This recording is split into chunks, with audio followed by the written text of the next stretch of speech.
जो लोग भी दोस्तों YouTube पे देख रहे हैं, एक मर्तबा आप लोग वीडियो को लाइक कर दीजिएगा, और अगर आपने चैनल को सब्सक्राइब नहीं किया है तो जरूर सब्सक्राइब कर लेंगे। कि प्राइमरी सतह पर ज़बानी इजहार की महारतों पर कुदरत में क्या शामिल होता है? तेज रफ्तारी से बोलना, मवाद को दोहराना, सियाक के मुताबिक मौजू जबान का इस्तेमाल, बातचीत में मुश्किल लफ्जों को इस्तेमाल करने की सलाहियत।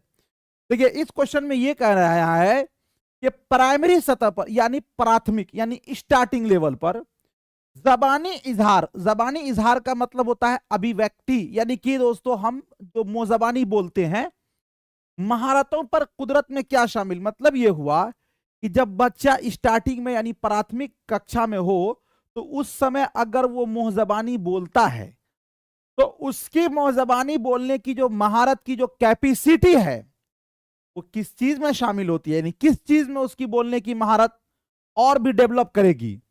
तो पहला यह है कि तेज रफ्तारी से, यानी बच्चा बहुत तेज बोले। देखिए, बोलने का मतलब होता है कि सही जगह पर सही बातों को सही तरतीब से रखना। अब पता चला कि इतनी तेज रफ्तार आप बोल रहे हैं कि अगले को बात ही नहीं समझ में आए, तो ये दोस्तों बोलने की महारत में नहीं आएगा। मवाद को दोहराना, अच्छा, सियाक के मुताबिक मौजू जबान का इस्तेमाल। मौजू का मतलब होता है मुनासिब, मौजू का मतलब मुनासिब, और सियाक का मतलब होता है संदर्भ। मतलब यह हुआ कि आप जो बोले संदर्भ में, आप देखते नहीं है गांव देहात में बड़े बड़े लोग बैठे रहते हैं, अगर कोई बोल देता है तो उसको कहता है, तुम्हें बोलने की तमीज नहीं है, कहां बोलना है ये पता नहीं है, कैसे बोलना है। मतलब हमें सही जगह पे सही प्लेटफॉर्म पे सही लफ्जों का भी चयन करना है। तो यही सबसे बेस्ट होगा कि सियाक के मुताबिक मौजू जबान का इस्तेमाल। तो दोस्तों आपका क्या हो जाएगा, ऑप्शन नंबर जो है सी वाला आपका राइट हो जाएगा। अगला क्वेश्चन आपके स्क्रीन पर कहा जा रहा है 2 नंबर में कि आला इब्तिदाई जमात के आमोजगारों में बोलने की सलाहियत को फरोग देने के लिए कौन सी तकनीक सबसे मुअस्सिर है? क्लासरूम में रोल प्ले करवाना, ड्रामे पढ़वाना, बुलंद खानी की मश्क कराना, और अच्छे बोलने वालों को सुनना। सबसे पहले क्वेश्चन को आप समझें। क्वेश्चन में कह रहा है कि आला इब्तिदाई जमात, देखिए एक होता है इब्तिदाई जमात यानी जो प्राथमिक क्लास, लेकिन एक होता है अपर प्राइमरी यानी कि जो दोस्तों बड़े बच्चे होते हैं। एक बात आप समझ लें, मैंने आपको बताया था कि इब्तिदाई दर्जात में, यानी जो इब्तिदाई दर्जात है यानी प्राइमरी है, इसके अंदर दोस्तों बुलंद खानी बहुत ही अहम है। इससे बच्चे के अंदर क्या होता है, ये बोलने की सलाहियत होती है, और बच्चे जो है उनके अंदर जो तलफ्फुज की दुरुस्तगी होती है, बच्चे सही सही लफ्जों को बोल पाते हैं, खुद एतमादी बढ़ती है। आ जाए कि जो आला इब्तिदाई यानी कि दोस्तों ऊपर पढ़ने वाले, तो जो ऊपर वाले बच्चे होते हैं वो खामोश मुताला करते हैं। जैसे हम ही लोग हैं तो हम लोग चुपचाप पढ़ते हैं, नौके हल्ला गुल्ला करके, शोरो शराबा करके। तो आला इब्तिदाई जमात के आमोजगारों में बोलने वाले की सलाहियत को फरोग देने के लिए कौन सी तकनीक सबसे मुअस्सिर है? अगर आपको बोलने के लिए रोल प्ले जो है ये इब्तिदाई के लिए है, ये आला इब्तिदाई के लिए नहीं है, ये कट जाएगा। ड्रामे पढ़ना, देखिए ड्रामा पढ़ना नहीं होता है, ड्रामा खेलना होता है, ये भी आपका नहीं होगा। बुलंद खानी की मश्क करना, बुलंद खानी इब्तिदाई दर्जात वालों के लिए ये भी कट जाएगा। मान लीजिए सपोज दैट अभी आपका अंबेडकर जयंती गुजरा, आपको दोस्तों जिला कलेक्ट्रेट से या ब्लॉक लेवल से एक चिट्ठी आ जाए कि आपको अगले दिन या 2 दिन के बाद जो है स्टेज पर भाषण देना है, तो वहां पर भी एक बोलने की सलाहियत है। तो अब बताइए कि आप क्या करिएगा? किताबों को पढ़िएगा और आप फिर सुनिएगा कि कोई अच्छे पढ़े लिखे प्रोफेसर या वक्ता कैसे अपनी बातों को रखते हैं। आप यूट्यूब का सहारा लेकर, किसी चीज का भी सहारा लेकर आप सुनेंगे। पता ये चला कि आला इब्तिदाई जमात के बच्चों को अगर बोलने की महारत को डेवलप करना है तो अच्छे बोलने वालों को सुनना। बात समझ रहे हैं? तो इसीलिए आपका ऑप्शन नंबर डी वाला आपका क्या हो जाएगा, राइट हो जाएगा। ऑप्शन नंबर डी वाला क्या हो जाएगा आपका, राइट हो जाएगा। अगला क्वेश्चन आपके स्क्रीन पर है, कहा जा रहा है जबान की तदरीस में कहानी सुनाना एक हिकमत अमली है। जबान की तदरीस का मतलब कि भाषा शिक्षण में कहानी क्यों सुनाया जाता है।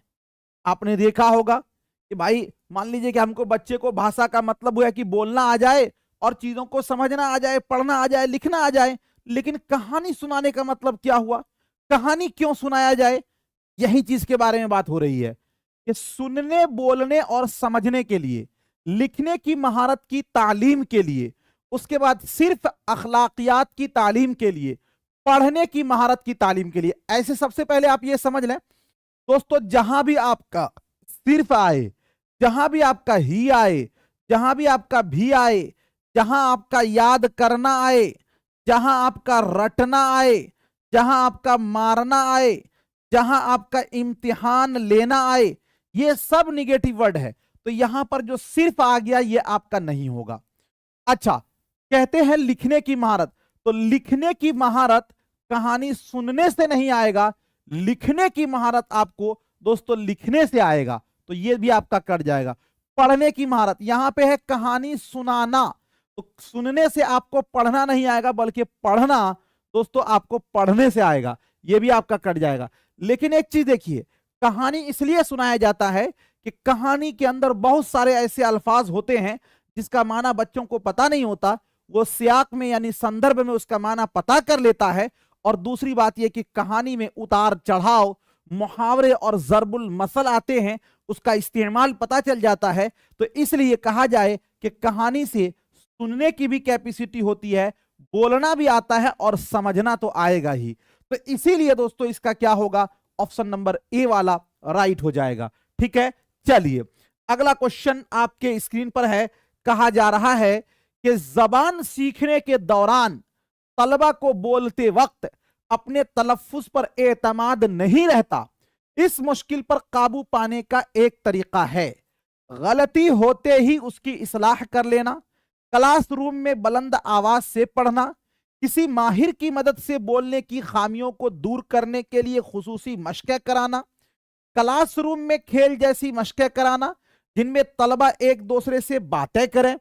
दोस्तों सबसे पहले इस क्वेश्चन में आप समझें क्या कहा जा रहा है। इस क्वेश्चन में यह कहा जा रहा है कि बच्चा जब जबान सीखता है तो सीखने के दौरान तलबा को बोलते वक्त अपने तलफ्फुज पर एतमाद नहीं रहता। जैसे मान लीजिए कि किसी को आप कुछ पूछिएगा ना तो वो बोलेगा और उसको कह रहे जी क्या बोले हो, सही से बोलिए, तो वो फिर पीछे हट जाए, यानी वो जो बोल रहा है उस पर उसको एतमाद नहीं है, भरोसा नहीं है। तो इसका मतलब क्या हुआ, जब किसी चीज पर एतमाद यानी कॉन्फिडेंस नहीं है तो वो कॉन्फिडेंस कैसे आएगा। तो दोस्तों जब हम ज्यादा इस्तेमाल करेंगे लफ्जों को तो और वो बढ़ जाएगा। कहते हैं ना कि जिस हमारा पक्ष में कमी हो उसको अगर और प्रैक्टिस किया जाए, और प्रैक्टिस किया जाए तो वो धीरे धीरे मजबूत हो जाता है। वैसे ही जैसे अगर बहुत सारे लोग ऐसे होंगे जो कभी उर्दू पेडागोजी का अलिफ भी जिंदगी में नहीं पढ़े होंगे, लेकिन जब वो सीटेट का फॉर्म भरते हैं, यहां प्रैक्टिस करते हैं, बार बार प्रैक्टिस करते हैं, बार बार अधिगम आमोजिश अर्जन इक्तिसाब तहसील है ना, ये सब सुनते हैं तो एग्जाम में अच्छा खासा नंबर ले आते हैं। पता ही चला कि जो चीज कमी है अगर उसकी तैयारी कर ली जाए तो वो दुरुस्त हो जाती है। तो यहां पर भी क्या करा है कि उसके अंदर खुद एतमादी नहीं है, तो खुद एतमादी कैसे आएगा, और भी बोलने से आएगा। तो पहला है कि गलती होते ही उसकी इस्लाह कर लेना। अगर मान लीजिए कि कोई बच्चा ऐसा है जिसकी गलती हो, फौरन इस्लाह कर दिया जाए तो उसके मन में एक हेजिटेशन आता है, वो जो बोलना चाहेगा उसको वो खुलकर नहीं बोल पाएगा। इसलिए हमें ऐसे काम नहीं करना है। क्लासरूम में बुलंद आवाज से पढ़ना, देखिए ये बात बिल्कुल सही है कि बुलंद आवाज से पढ़ने में उनके अंदर दोस्तों खुद एतमादी बढ़ेगा, लेकिन इससे भी बेस्ट ऑप्शन देखिए नीचे, किसी माहिर की मदद से बोलने की खामियों। देखिए उसके लिए कोई माहिर के पास जाने की जरूरत नहीं है, बल्कि अगर आप अपने हमजोलियों के साथ खेलेंगे, बोलेंगे तो आपको बोलना आ जाएगा। क्लासरूम में खेल जैसी मशकें कराना जिनमें तलबा एक दूसरे से बातें करें। दोस्तों एक दूसरे से जब वह बात करेगा तो यहां पर क्या होगा, ग्रुप में काम करेगा। वो आपने पढ़ा होगा कि बच्चे जो सीखते हैं वो कैसे सीखते हैं, समाजी तामुल यानी SI, यानी कि दोस्तों सामाजिक अंतःक्रिया से बच्चे जल्दी सीखते हैं। किसने दिया था, लेवायुगोत्स्की ने ये सिद्धांत दिया था जे, तो ये आपने पढ़ा है। इसीलिए इसका जो है ऑप्शन नंबर जो है आपका डी वाला क्या हो जाएगा, राइट हो जाएगा। अगला क्वेश्चन आपके स्क्रीन पर है, कहा जा रहा है कि जबानदानी की मुंदरजा झैल सलाहियतें, जबानदानी की मुंदरजा झैल सलाहियतें किस तरतीब में बआसानी हासिल की जा सकती है? सुनना, बोलना, पढ़ना, लिखना। बोलना, सुनना, पढ़ना, लिखना। सुनना, बोलना, लिखना, पढ़ना। सुनना, पढ़ना, बोलना, लिखना। यानी ये कह रहे हैं कि आपको अगर जबान के महारत को अगर उसको आपको ये करना है तो किस तरतीब में। दोस्तों हमने आपको बताया था कि जबान की महारतें यानी कि लैंग्वेज स्किल जो है वो कुल 4 है। कौन कौन सा भाई? एल, एस, आर और डब्ल्यू, है ना, बताए थे। एल का मतलब सुनना, और एस का मतलब दोस्तों बोलना, और आर का मतलब रीडिंग यानी कि पढ़ना, और डब्ल्यू का मतलब लिखना। ये इसी तरतीब में होगा, यानी इस तरह होगा, सुनना, बोलना, और उसके बाद आएगा पढ़ना, और सबसे आखिर में आएगा लिखना। तो देखिए ये कहां पर है, सुनना है, बोलना है, पढ़ना है, लिखना है। यही वाला आपका सही होगा, ऑप्शन नंबर ए वाला आपका राइट हो जाएगा। अरे भाई इसमें सुनना पढ़ना पहले आ गया है, डी नहीं होगा ना। देख रहे हैं, सुनने के बाद बोलना होना चाहिए, ये पढ़ना आ गया, ये गलत हो जाएगा। यहां पर बोलना पहले आ गया, ये गलत हो जाएगा। अच्छा यहां पर सुनना है, बोलना है, लेकिन लिखना पहले आ गया है, ये वाला भी गलत हो जाएगा। इसीलिए ऑप्शन नंबर ए वाला आपका राइट हो जाएगा। अगला क्वेश्चन, अगला क्वेश्चन आपके स्क्रीन पर है कि बातचीत के दौरान कौन कौन सी 2 अमल साथ साथ चलते हैं? पहला है सुनना और देखना, पढ़ना और सुनना, और सुनना और बोलना, और दोस्तों सुनना और हंसना। बातचीत का मतलब क्या होगा? तो बातचीत का मतलब होगा वार्तालाप। वार्तालाप का मतलब हुआ कि कोई ए व्यक्ति है, कोई बी व्यक्ति है, तो दोस्तों ए बोलेगा तो बी सुनेगा, और जब बी बोलेगा तो ए सुनेगा। तो गोया कि ये बोला तो ये सुना, और ये बोला तो ये सुना। तो दोस्तों इसके अंदर क्या क्या आएगा? सुनना और प्लस में बोलना आएगा बातचीत में। लिखना, हंसना, देखना ये सब नहीं आएगा। तो इसीलिए सुनना और बोलना ऑप्शन नंबर सी वाला आपका राइट हो जाएगा। ठीक है, अगला क्वेश्चन, अगला है, पहली जमात का एक उस्ताद हर रोज अपने तलबा को तस्वीरी किताब पढ़कर सुनाता है। किताब का मौजू, मुसन्निफ का नाम, और किताब के आगे और पीछे के सफहात पढ़कर सुनाता है, और इस पर बातचीत करता है। इस तरह वो खानदगी के किस अहम पहलू को उजागर कर रहा होता है? हुरूफे तहज्जी को, छुपे हुए तसव्वुरात को, तफहीम को, और लफ्जों की पहचान को। 7 नंबर क्वेश्चन का क्या होगा राइट आंसर?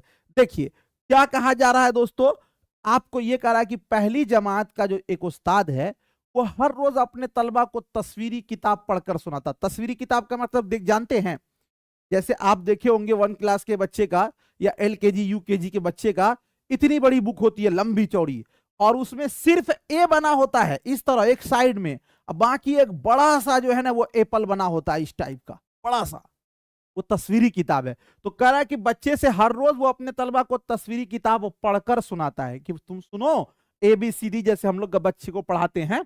किताब का मौजू, मुसन्निफ का नाम, और किताब के आगे और पीछे के सफहात पढ़ के किताब के बारे में बताता है कि बाबू ये उर्दू की किताब है, ये अंग्रेजी की किताब है, ये हिंदी की किताब है, इसको फलां ने लिखा है, ये भी बताता है, आगे पीछे भी और को पलटा के बताता है। इस पर बातचीत करता है, इस पर जो है ना वो बच्चे से बातचीत भी करता है। अच्छा ए जानते हो, अच्छा ये अच्छा एप्पल है तो ये ए होगा ना, अच्छा ये जग है तो ये जे होगा ना, यानी वो उस पर बातचीत भी करता है। इस तरह वो खानदगी के किस अहम पहलू को उजागर कर रहा होता। अगर हम ये कहते हैं हुरूफे तहज्जी, तो हुरूफे तहज्जी तो अलिफ से लेकर या ही तक है ना, वो तो आगे पीछे पलट रहा है, तस्वीर भी दिखा रहा है, तो ये आपका नहीं होगा। कहते हैं तफहीम, तफहीम का मतलब होता है समझना।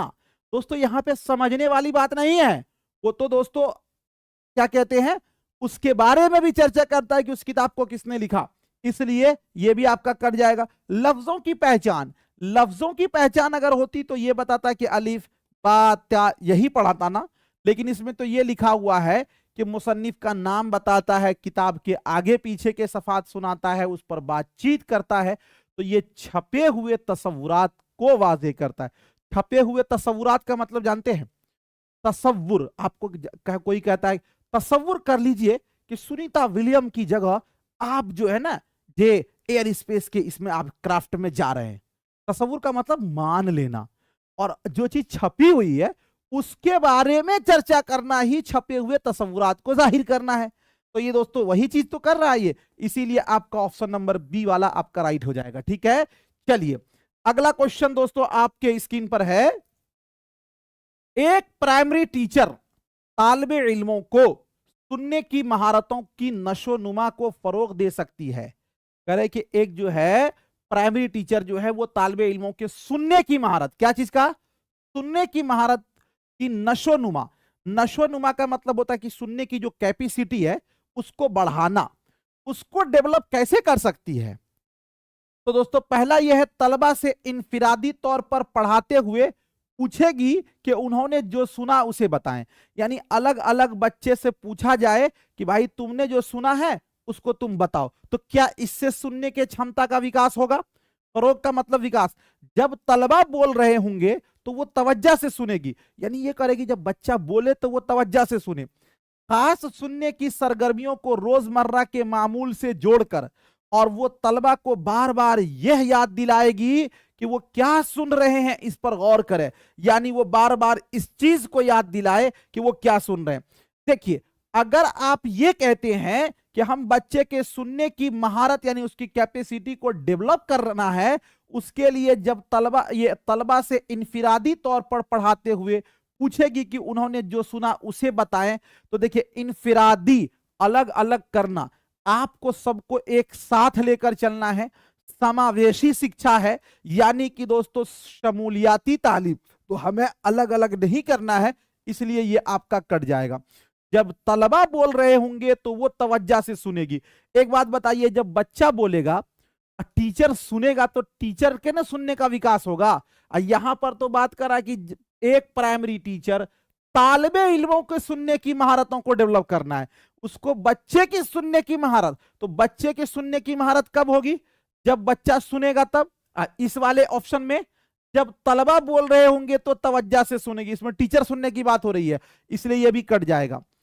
खास सुनने की सरगर्मियों को रोजमर्रा के मामूल से जोड़कर। अब इसका मतलब यह हुआ खास सुनने की सरगर्मी, जैसे मान लीजिए कि हम कोई कविता सुनाते हैं, कोई कहानी सुनाते हैं, कोई वाकया सुनाते हैं, तो वो बच्चे के जो घरेलू जिंदगी है उससे जोड़कर हम उसको सुनाएं और फिर बच्चों का उस पर रिएक्शन ले, बच्चों के उस पर दोस्तों हम तबसरा करें। ये सबसे बेस्ट होगा सुनने की सरगर्मी को जांचने का और उसको डेवलप करने का दोस्तों। तो इसीलिए आपका जो है ऑप्शन नंबर सी वाला राइट हो जाएगा। ठीक है, चलिए अगला क्वेश्चन आपके स्क्रीन पर है। अगर आपकी क्लास में कई तलबा उर्दू बोलने में शर्माते हैं तो आप उन्हें इस झिझक को दूर करने के लिए क्या करेंगे।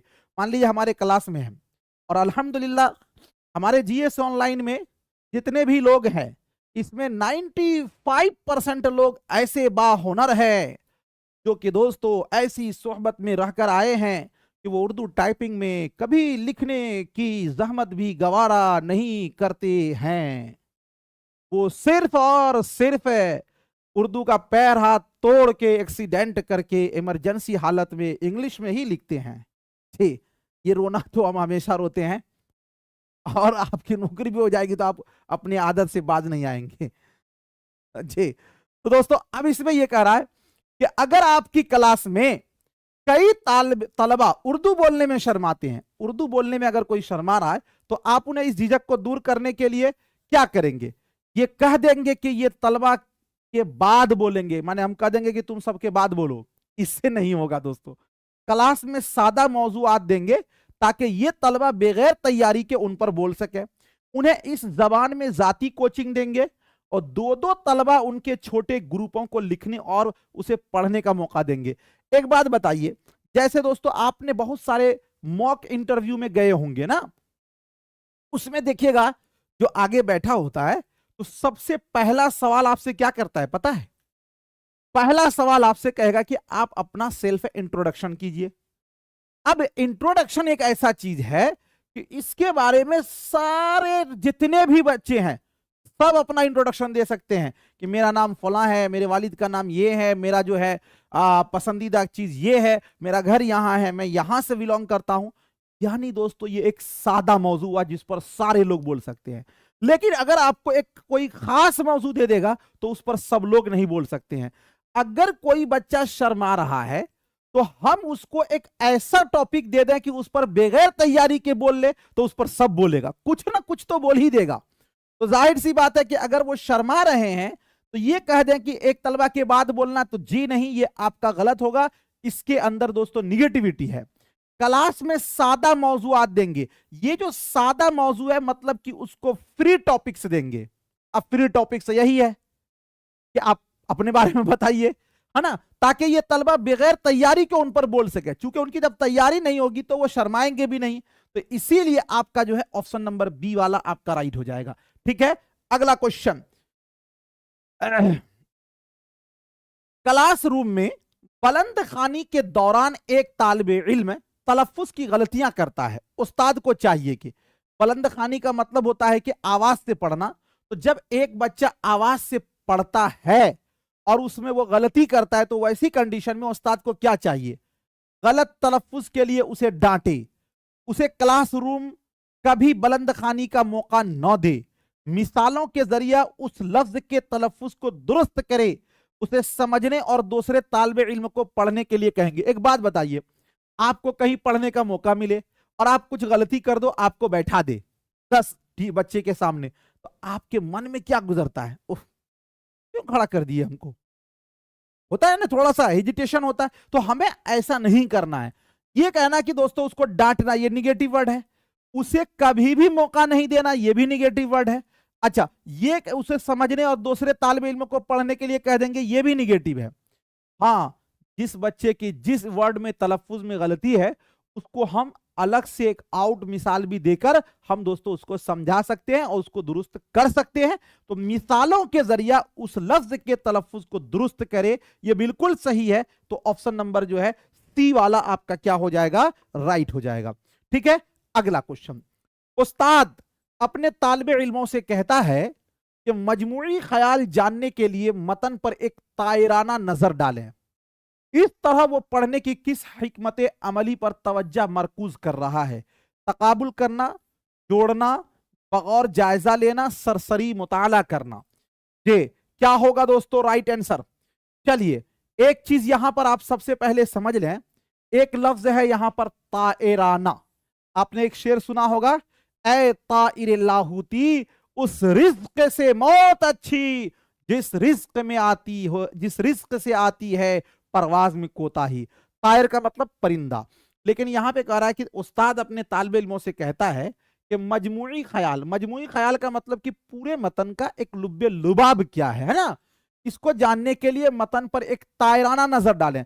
मतलब मान लीजिए कि ये हमारा बुक है, ठीक है, अब हम एक एक वर्ड ना पढ़ें बल्कि इस चैप्टर का हम समझ लेंगे कि इस पूरे चैप्टर में क्या कहना चाह रहा है। जल्दी जल्दी से आप देखते हैं ना, पेपर को हम लोग खोल लेते हैं, ऊपर नीचे से देख लिए, अच्छा अच्छा अच्छा आपके पेपर में ये बातें हैं, बस हो गया, रख दिया। यही होता है ताइराना नजर। इसी को दोस्तों कहते हैं सरसरी मुताला। क्या कहेंगे, सरसरी मुताला। और अल्हम्दुलिल्लाह आप लोगों का आंसर इसका सही आ रहा था।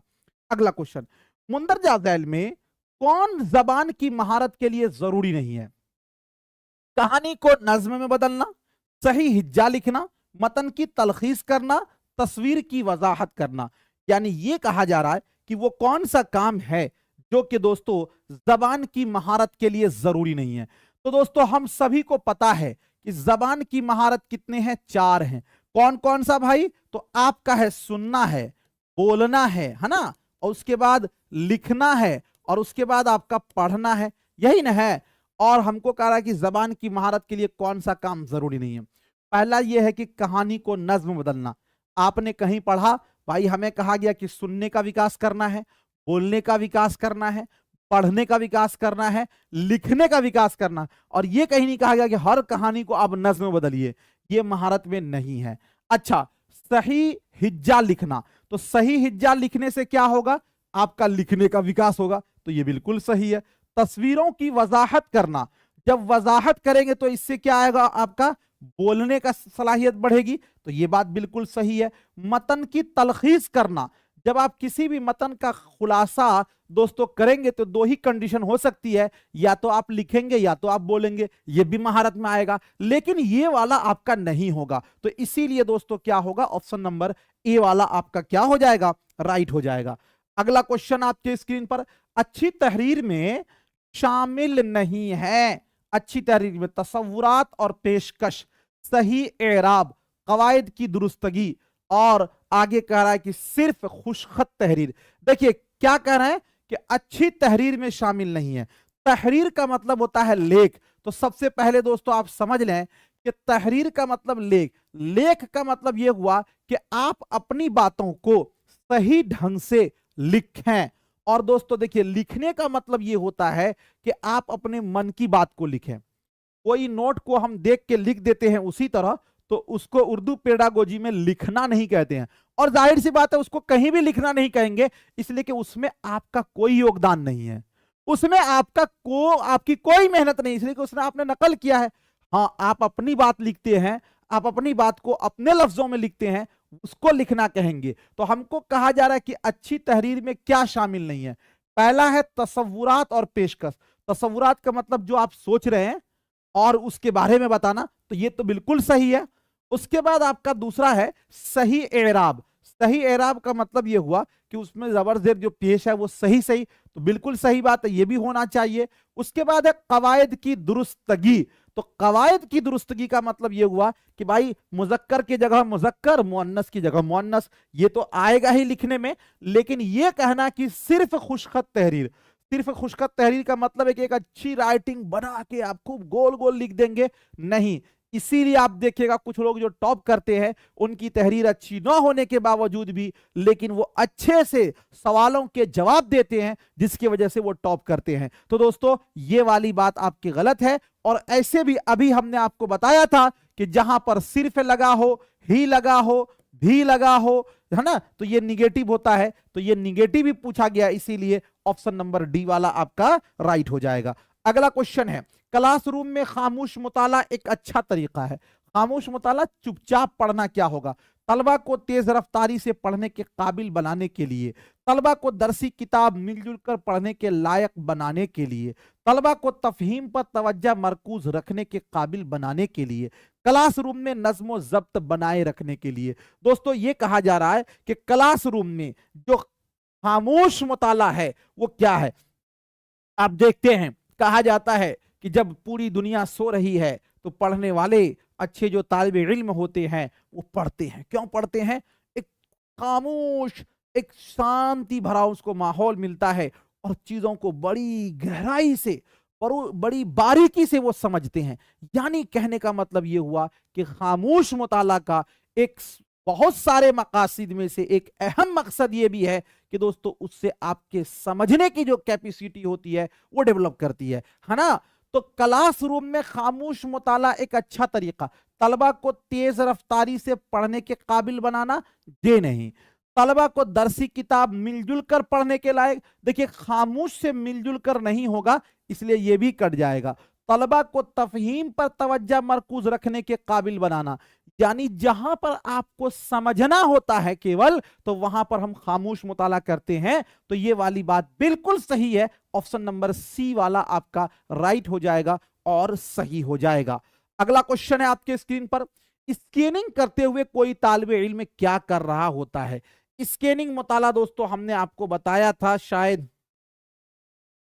जी अफसोस की बात है कि कुछ लोग जो है ना वो कमेंट की दुनिया में है। आ बाबू घबराओ नहीं, करते रहो कमेंट,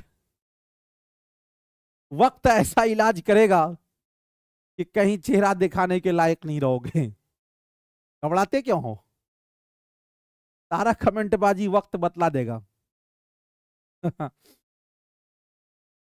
चलिए, हमने आपको बताया कि स्कैनिंग का मतलब क्या होता है भाई। स्कैनिंग का मतलब होता है खोजबीन करना।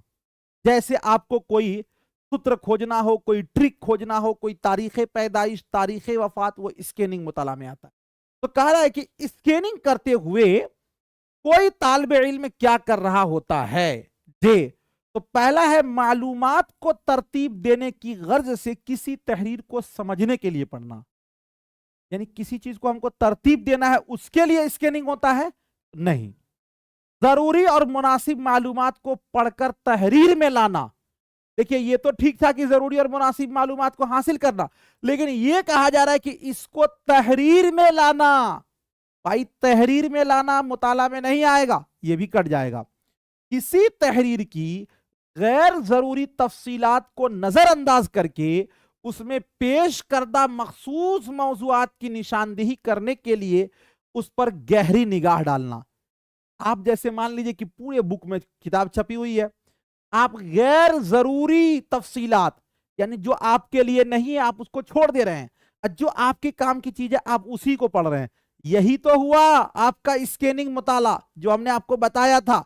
तो दोस्तों इसीलिए आपका ऑप्शन नंबर सी वाला क्या हो जाएगा, राइट हो जाएगा।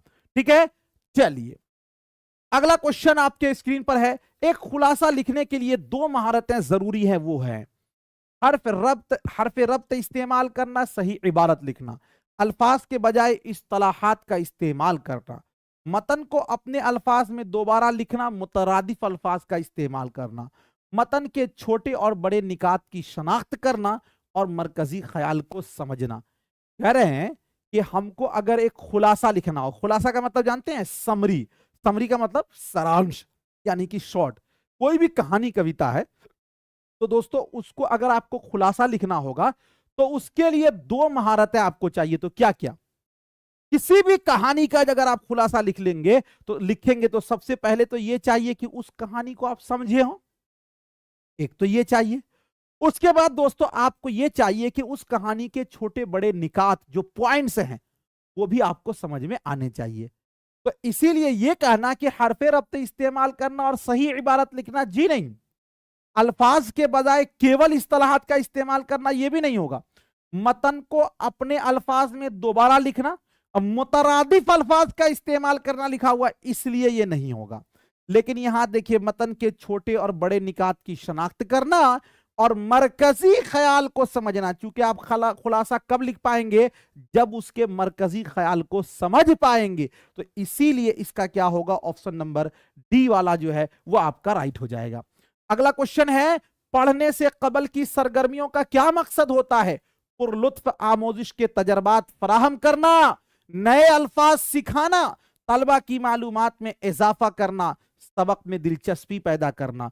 पढ़ने से कबल की सरगर्मी, जैसे आप देखते हैं ऑफलाइन में भी है, ऑनलाइन में, जैसे हम लोग आते हैं तो पूछते हैं कि मैं निशात अहमद आप तमाम लोगों का स्वागत करता हूं, वेलकम करता हूं आपके अपने यूट्यूब चैनल जीएस ऑनलाइन पर। बताइए मेरी आवाज़ जा रही है, मंजिल की जुस्तजू है। फिर आपसे पूछे कि आप लोग ठीक ठाक हैं और अल्हम्दुलिल्लाह आज का ये क्लास बहुत अच्छा होगा, ऐसा होगा वैसा होगा, बताते हैं ना। थोड़ी देर के लिए कुछ लोग ये क्या यही सब चलता रहता, अरे आए आदमी शुरू कर दे। या कोई भी आपने देखा होगा कि दोस्तों आते हैं तो पहले वो कुछ अपना एक मोमेंट बनाते हैं, माहौल बनाते हैं, डायरेक्ट एन बेआइन ही बात को नहीं रखते। तो ऐसा क्यों होता? ये पढ़ने से कबल का काम है, क्योंकि ये एक माहौल बनाने का काम करता है। जब तक माहौल नहीं बनेगा तब तक आप सीख नहीं पाएंगे।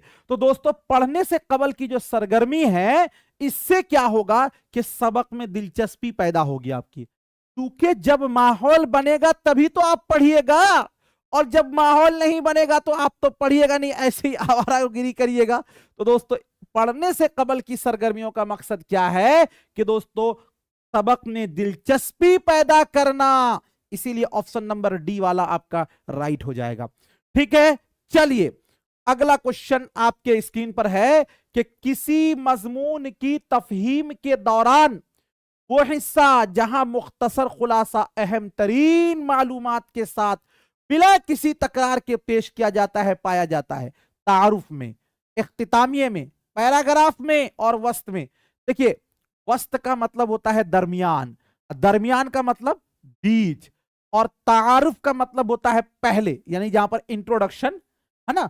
अब उसके बाद देखिए पैराग्राफ का मतलब हो जाएगा दरमियान में, इख्तितामिये का मतलब होता है आखिर, समझ लीजिए आखिर में। ठीक है, अब समझिए यहां पर क्या कह रहा है कि किसी मजमून की तफहीम के दौरान, यानी कोई मजमून है, अगर आप उसको समझना है तो वो हिस्सा जहां मुख्तसर खुलासा अहम तरीन मालूमात के साथ बिला किसी तकरार के पेश किया जाता, वो कहां पाया जाता? मुख्तसर जो खुलासा होता है दोस्तों, वो कहां होता है? आप एनसीईआरटी, एससीईआरटी कोई भी बुक आप देखेंगे तो मुख्तसर खुलासा, अरे भाई एक बात समझो, मुख्तसर खुलासा लिखा रहता है, शॉर्ट समरी, सारांश लिखा रहता है। तो दोस्तों वो कहां होता है? समरी हो या सारांश हो या खुलासा हो, वो कहां होगा? वो आखिर में होगा, जाहिर सी बात है। यहां पे लिखा हुआ कि किसी मजमून की तफहीम के दौरान वो हिस्सा जहां मुख्तसर खुलासा अहम तरीन मालूमात के साथ बिला किसी तकरार के हो, तो वो दोस्तों जाहिर सी बात है वो इख्तितामिये में होता है, आखिर में होता है। देख लीजिएगा किताब, अगर आपने नहीं देखा कोई भी किताब उठा के देख लीजिएगा, जो दोस्तों समरी होता है, सारांश होता है, वो आखिर में होता है, दरमियान में नहीं होता है, पहले नहीं होता है। ठीक है, तो इसलिए ये आपका ऑप्शन नंबर बी वाला राइट होगा। और ध्यान रखिए भाई, पढ़ने पर आपका कोई साथी आपको काम नहीं आएगा, आपका काम आएगा कि आपका रिजल्ट हो जाएगा तो आप आगे बढ़ जाइएगा। सुनी हुई बात के माना को हम कितने तरह से समझते हैं, ये मैंने बताया भी था, 1, 3, 2 और 4 तरीके से। यानी जब हम किसी बात को सुनते हैं तो दोस्तों हम इसको 2 तरीके से समझते हैं। एक समझते हैं लफ्जों की बुनियाद पर, लफ्जों की बुनियाद पर, और दूसरा समझते हैं साबका मालूमात पर। दूसरा समझते हैं साबका मालूमात। एक तो है कि जो लफ्ज हमको बताया जा रहा है उस लफ्ज की बुनियाद पर हम पहचान लेते हैं कि भाई क्या कहा जा रहा है। जैसे आपसे कहा जाए प्लीज बराए मेहरबानी थोड़ी देर के लिए शांत हो जाइए, तो आपने यहां लफ्जों की बुनियाद पर आप समझ गए। और आपसे कहा जाए अलविदा, तो अब आप समझ जाइएगा अच्छा अलविदा का मतलब है कि सर इस क्लास को आप एंड कर रहे हैं, यानी खत्म कर रहे हैं। या आपसे यह कहा जाए कि दोस्तों हम आप बैठे हुए हैं, कहा जाए कि बाजार चलिए, तो अब बाजार क्या, जो हम लोग पहले बात किए होंगे उसी आधार पर कि कौन सा बाजार जाना। ऐसा नहीं है कि हम लोग जो अमेरिका का बाजार पहुंचेंगे, बात समझ रहे हैं? तो हम किसी भी चीज के जो सुनी हुई बात के माना को 2 तरीके से समझते हैं, एक लफ्जों की बुनियाद पर, दूसरा साबका मालूमात यानी कि पूर्व की ज्ञान पर। तो इसीलिए आपका होगा ऑप्शन नंबर सी वाला क्या हो जाएगा, राइट हो जाएगा।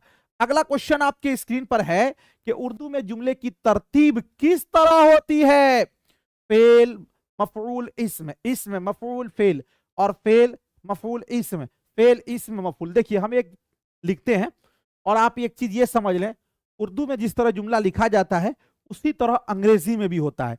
जैसे देखिए हम लिख दें यहां पर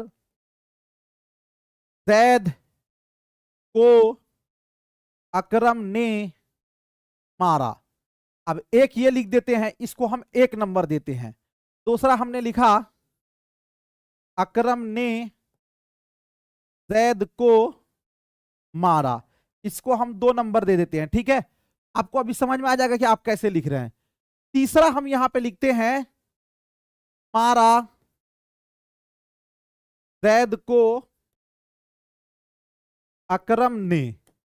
ठीक है, चौथा हम दे देते हैं ने मारा जैद को अकरम। तो अब बताइए इसमें से कौन सही है? 1, 2, 3, 4 कौन सही है? तो आप सभी लोग, कुछ लोग देखिए इसको तो कट कर दीजिएगा कि मारा जैद ने अकरम को, ये कट कर दीजिएगा, ये वाला भी कट कर दीजिएगा आप लोग। लेकिन कुछ लोग इसमें कंफ्यूजन करेंगे कि जैद को अकरम ने मारा ये सही है या अकरम ने जैद को मारा। तो सबसे पहले हम इसको समझते हैं थोड़ा सा। अब देखिए कुछ लोग ए लिख रहे हैं, सबसे पहले आप समझे यहां पर जो मारा है ये एक काम है, ये क्या है आपका, ये आपका एक फेल है। क्या है ये आपका? फेल है। जो काम को करता है उसको कहते हैं फाइल। इस काम को किसने किया? अकरम ने। तो ये अकरम क्या है आपका? ये आपका फाइल है। अच्छा, जिसके ऊपर काम का असर होता है उसे कहते हैं मफूल। ये क्या है? जैद आपका, तो जैद आपका मफूल है। एक बात समझिए, उर्दू कवायद के अंदर सबसे पहले फाइल होता है, फिर मफूल होता है, फिर फेल होता है। तो यहां पर पहले वाले मिसाल में जैद को अकरम ने मारा, मारा फेल आखिर में है, लेकिन अकरम जो फाइल है ये दोस्तों दरमियान में है, बीच में है, शुरू में नहीं है, इसलिए ये गलत हो जाएगा। ये वाला सही है। तो गोया के पता ये चला कि उर्दू में कैसे होगा, पहले तो पहले होगा फाइल, उसके बाद क्या होगा भाई, तो उसके बाद होगा मफऊल, उसके बाद क्या होगा, तो फेल होगा। अब एक चीज ये समझ लीजिए कि भाई जैसे हमने कहा कि जैद ने अकरम को मारा, ये जुमला आपका सही है। तो एक बात बताइए, जैद आपका फाइल है और फाइल के अलावा जैद इसमें भी तो है, तो हम ये फाइल या फिर हम ऑब्लिक में इसमें कर दें तो कोई दिक्कत नहीं होगा। तो इसीलिए ये वाला फेल भी पहले है कट जाएगा, फेल पहले है कट जाएगा, फेल पहले है कट जाएगा, इसमें मफऊल फेल ये वाला बिल्कुल सही होगा। और एक चीज आप याद रखें, उर्दू जुमला बेआइन ही उसी तरह लिखा जाता है जिस तरह दोस्तों अंग्रेजी के सेंटेंस होते हैं। अंग्रेजी में भी पहले सब्जेक्ट जी, फिर ऑब्जेक्ट, फिर वर्ब होता है। इसी तरह इसके अंदर भी पहले फाइल, फिर मफऊल और अब दोस्तों फिर फेल होता है। ठीक है, तो ये चीजें आप याद रखेंगे। और कुछ सवाल है? बच्चों को कहानी सुनाने के अलावा और क्या जरूरी है? कहानी पढ़वाना, कहानी याद करवाना, कहानी सुनना, हूबहू कहानी कहलवाना। देखिए, हम अगर बच्चे को कहानी सुनाते हैं तो उसके अलावा और क्या जरूरी है? याद तो करवाना निगेटिव वर्ड है, हूबहू कहानी को कोई नहीं सुना सकता, ये भी निगेटिव वर्ड है। लेकिन दोस्तों हम बच्चे को कहानी सुनाया भी और बच्चे से कहानी सुने भी, सुनाया भी और सुने भी, इसलिए ये जरूरी ऑप्शन नंबर सी वाला आपका राइट हो जाएगा। अगला क्वेश्चन आपके स्क्रीन पर है, बच्चों को लिखना सिखाते वक्त असातिज़ा को क्या करना चाहिए? यानी जब हम बच्चे को लिखना सिखा रहे हैं तो एज अ टीचर हमें क्या करना चाहिए? याद करके लिखने वाला मौजू देना चाहिए, यानी हम वो टॉपिक दें जो याद करके। तो ऐसे भी मैंने आपको बताया कि याद करना निगेटिव वर्ड है, इसलिए ये वाला आपका नहीं होगा दोस्तों। एक हर्फ को बार बार मश्क करानी चाहिए, यानी एक हर्फ जो है उसको बार बार या हुरूफे तहज्जी लिखने के लिए देना चाहिए, खुद के ख्याल और इफ्कार को लिखने के लिए देना चाहिए। एक बात याद रखिए, मैंने आपको कहा था कि बोलने का मतलब होता है कि आप अपने मन की बात को बोलें, इसी तरह लिखने का मतलब होता है कि आप अपना इजहार ख्याल करें। जैसे मैं अगर कोई सेंटेंस बोल दूं, आप उसको लिखते हैं तो उसको लिखना नहीं कहेंगे। लिखने का मतलब होता है कि हम अपनी बात को अपने ही अल्फाज में लिखें।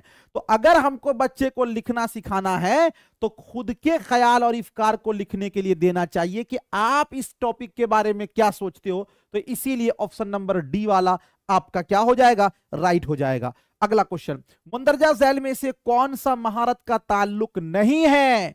पढ़ना, जबान में दिलचस्पी लेना, सुनना और लिखना। कह रहा है कि कौन सा महारत? तो महारत कौन कौन से है? चार ही है ना, सुनना, बोलना और दोस्तों साथ में आपका है पढ़ना और साथ में है आपका लिखना ना।